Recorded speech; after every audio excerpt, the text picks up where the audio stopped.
Salut tout le monde, il y a 2 mois d'ici j'avais parlé de l'histoire d'un personnage One Piece et on avait parlé du roi des pirates. Aujourd'hui on va parler de son second, Silver Riley, dit aussi le seigneur des ténèbres.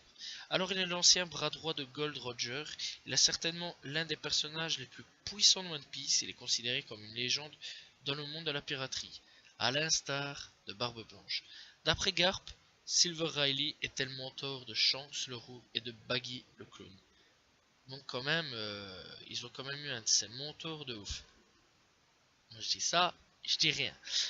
Donc ça m'étonne pas que Shanks soit aussi badass. Mais par contre Baggy, c'est assez triste quand même qu'il est pas très badass que ça.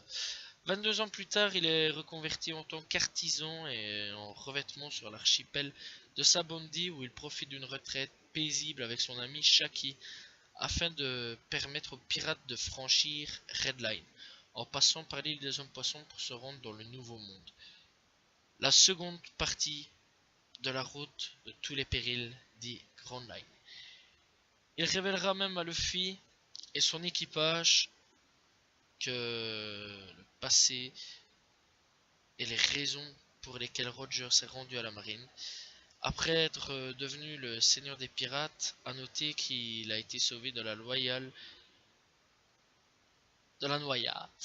excusez-moi, de la noyade par Octo, il y a cela de 20 ans, et depuis ils sont restés amis. Voilà.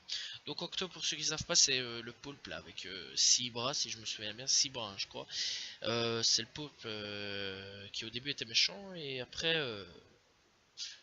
devient gentil, voilà, dans One Piece. Donc on sait très peu de choses sur son passé, juste l'arc Sabondi, donc où il sympathisera avec le Luffy et ses compagnons, donc voilà, voilà.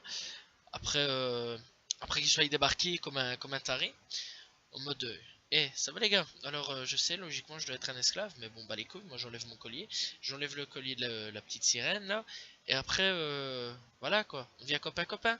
Puis après il les a aidés contre Kizaru. Après il est apparu après l'arc de la guerre, où il a entraîné Luffy, et après l'ellipse des 2 ans aussi. Mais on sait très peu de choses en fait de lui, c'est ça le problème. On connaît ses capacités, voilà, on sait qu'il se bat beaucoup avec le fluide et son épée. Est-ce qu'il a un fruit du démon? Bonne question. Il y a des flashbacks, vraiment très peu de flashbacks. Au début de l'histoire du flashback de Buggy où il se dispute avec Shanks, on le voit, il interrompt la dispute. Mais sinon, sans plus quoi, il n'y a vraiment pas plus d'histoire sur lui. C'est un personnage qu'on sait très peu de choses de lui, et d'ailleurs, à mon avis, ça va être un personnage développé bien plus tard. Mais franchement, Riley, qu'est-ce que je pourrais dire sur ce personnage-là? Alors ce personnage-là, personnellement, je le trouve assez puissant, assez badass. Il utilise vraiment bien ses capacités du fluide, voilà. Et surtout de l'armement, hein, je crois, ouais, celui avec son bras tout noir quand Luffy fait, donc lui c'est sa jambe toute noire. Quand il s'était battu contre Kizaru, c'était un très beau combat. Il s'est battu contre Shiki le Lion d'Or, ça nous le savons. Et, on sait que c'est le bras droit de Goldie Roger et qu'il a été le premier membre de l'équipage. D'ailleurs, on le voit à un moment dans l'animé, peut-être dans le manga aussi. On voit, il arrive, Goldie Roger, il arrive en calme et il dit hey, ça va, tu veux rejoindre mon équipage? Et il lui dit en gros non. Après, il lui dit bah écoute, tant pis, hein, tu rejoins quand même mon équipage. Voilà, c'est à peu près ça que ça s'est passé. Voilà, à peu près, hein, je dis entre guillemets. Voilà, on voit vraiment quand il était jeune, quand il a rejoint l'équipage. Puis après, il y a d'autres personnages tels que Crocus aussi qui a rejoint et vraiment d'autres personnages aussi. Mais il fait partie des plus puissants de personnages de One Piece. Et franchement, un des personnages les plus badass et un des rares membres de l'équipage qu'on ait vu jusqu'à l'heure actuelle. Après, bah, on a vu quand même plusieurs membres, hein, tels que Crocus, Baggy, Shanks, et alors ce personnage-là, Riley. Peut-être d'autres personnages, ou alors peut-être que plus tard on les verra. Je suis pas sûr qu'on ait vu de nouveaux personnages, je suis pas vraiment sûr. Mais enfin bref, mais ce personnage-là, c'est quand même un bon personnage. C'est quand même quelqu'un de bien. Sa VF est plutôt bonne, sa VO est plutôt bonne, et c'est tout ce qu'il y a à dire dessus. Voilà.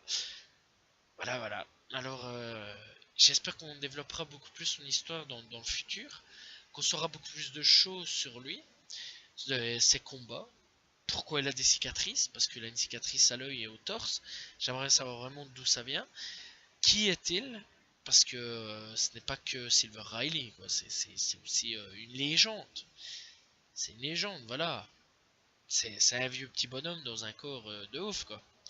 Et il faut savoir quand même qu'il a 78 ans aujourd'hui. On l'appelle quand même le Seigneur des Ténèbres. C'est une question qu'on se demande. Donc voilà.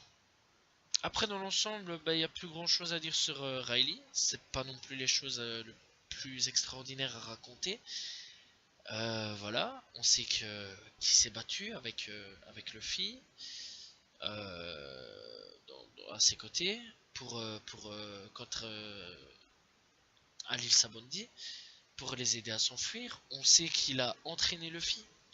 Et puis bah entre les lips, on ne sait plus rien non plus. Et avant, on ne sait rien non plus. C'est ça qui est fort dommage. Voilà, j'espère que vous appréciez la petite vidéo pour une histoire d'un personnage One Piece. Ce sera pas le seul, faut le savoir. Voilà, il y aura sûrement tous les personnages de One Piece. Mais ici, je me concentre vraiment sur les personnages assez importants. Voilà. J'espère que vous appréciez la vidéo. Moi, je vous dis donc à la prochaine tout le monde. Voilà, n'hésitez pas à vous abonner, liker, commenter, partager. Voilà. Et je vous dis à la prochaine tout le monde. Salut tout le monde. Ciao, ciao.